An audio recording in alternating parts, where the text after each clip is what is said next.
আসসালামু আলাইকুম বন্ধুরা, কেমন আছেন? আলহামদুলিল্লাহ আমি ভালো আছি।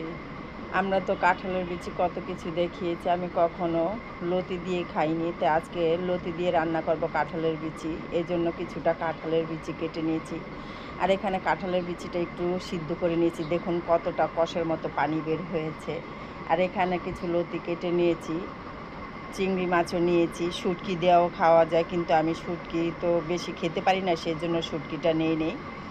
এখানে দিয়ে দিলাম রসুন কুচি, পেঁয়াজ কুচি, একটা তেজপাতা 2 টুকরো করে, পেঁয়াজটা লাল করে ভেজে নিলাম। এখন দিয়ে দিব একটু আদা রসুন বাটা, দিয়ে দিব পানি। আর পানিটা দেওয়ার কারণ আদা রসুন হাতের মধ্যে ছিটা আসে। দিয়ে দিলাম হলুদের গুঁড়ো, মরিচের গুঁড়ো, ধনিয়া গুঁড়ো, জিরা গুঁড়ো।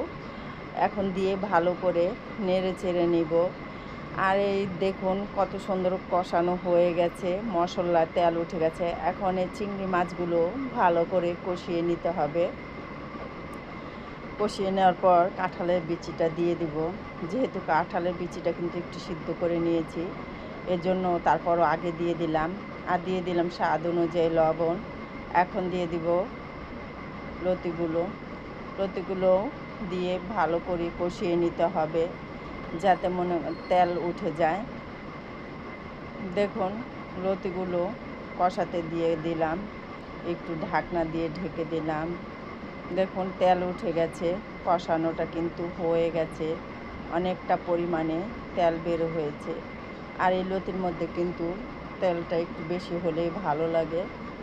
দিয়ে দিলাম পরিমাণ মতন পানি।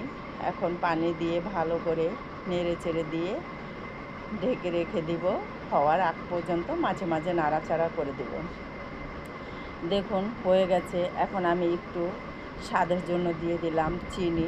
আপনাদের অপশনাল, চিনি দিলেও দিতে পারেন, না দিলেও নাই, সমস্যা নাই। এখানে কিন্তু আমি কাঁচামরিচটা দিয়েছি, হয়তো বা কাঁচামরিচের কথাটা বলতে আমার মনে ছিল না।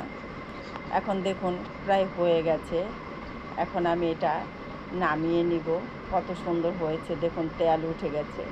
এই যে নিয়ে নিলাম কাঁঠালের বিচি, লতি দিয়ে রান্না। কেমন হয়েছে বন্ধুরা? ভালো লাগলে একটা লাইক, শেয়ার, কমেন্ট করবা, কমেন্ট করে জানাবা। আর আমার ভিডিওটি সম্পূর্ণভাবে দেখে আমার চ্যানেলটি সাবস্ক্রাইব করে দিবা। তোমরা সবাই আমার পাশে থাকবা। আল্লাহ হাফেজ।